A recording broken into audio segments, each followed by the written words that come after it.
நம்ம தமிழக அமைச்சரே போட்ட நடந்திருக்கு. இப்போ பட்ஜெட் வந்து ஆகஸ்ட் மாதம் தாக்கல் இருக்கு. எப்போ தாக்கல் பண்ணாரு? August first week mostly. Honourable chief மினிஸ்டருக்கு நிறைய இன்புட்ஸ் வந்து லாஸ்ட் ஒரு 15 days to 16 days அவங்க வந்து ரெவ்யூ மீட்டிங் நடத்தியிருக்காங்க. எல்லா துறை ரீதியாக அமைச்சர்களும் செக்ரட்டரி எல்லாம் மீட் பண்ணியிருக்காங்க. ஆல்மோஸ்ட் ஒரு per day almost 6 hours to 7 hours spend பண்ணியிருக்காங்க. நிறைய இன்புட் ஷேர் பண்ணியிருக்காங்க. அதன் அடிப்படையில் வந்து கேபினட் மீட்டிங்கும் நல்லபடியாக நடந்து முடிஞ்சிருக்கு. வரப்போகிற நாட்களில் ஆகஸ்ட் ஃபர்ஸ்ட் வீக் நல்லபடியாக தமிழக வெற்றிக் கழக அரசு பதவியேற்ற முதல் தமிழ்நாடு பட்ஜெட் நல்லபடியாக தாக்கல் செய்யப்படும்.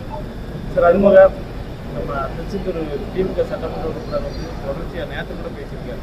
இந்த ஆட்சி வந்து 6 மாதத்துல கவனத்தோட போகணும் அப்படிங்கிற சொல்கிறாரு. 6 மாதத்துல கவனம் தாவைக்காக உள்ள அமைச்சர்கள் எல்லாருமே வந்து திமுகவுக்கு வருவாங்க அப்படிங்கிற ஒரு விஷயம் சொல்லியிருக்காரு. நேற்று நடந்த மீட்டிங்கில் சொல்லியிருக்காரு. ஒரு அறியாமையில் பேசுகிறாருன்னு நினைக்கிறேன். ஒன்றும் ரியாலிட்டிக்கு வரல.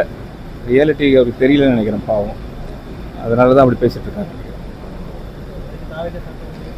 நான் சொல்கிறேன், அறியாமையில் பேசுகிறார் அவர். ரியாலிட்டியே இல்லை, ரியாலிட்டிக்கு வரல அவர். இன்னும் மக்கள் கொடுத்த மேண்டேட்டுக்கு அவர் வந்து மரியாதை கொடுக்குற மாதிரி தெரியல. அவருக்கும் தெரியல, அவர் தலைமைக்கும் தெரியல. அதில் மக்கள் கொடுத்த தீர்ப்புக்கு வந்து அவங்க தலை வணங்கணும் ஃபஸ்ட்டு. சார், அனைத்து துறைகளிலும் ஊழல் ஒழிக்க தமிழக முதல்வர் நடவடிக்கை எடுத்துக்கிறாரு. 100% எல்லாம் வெல்கம் பண்ணுறாங்க. இந்த 50-55 days எல்லாமே ரொம்ப ஹாப்பியாக இருக்கிறாங்க. எல்லா துறை ரீதியாக நாங்கள் பார்த்துக்கிட்டு தான் வரோம். ரொம்ப சந்தோஷமாக இருக்கிறாங்க. மக்கள் வெல்கம் பண்ணப்போ நீங்களும் வெல்கம் பண்ணுங்கள், சந்தோஷமாக இருக்கும்.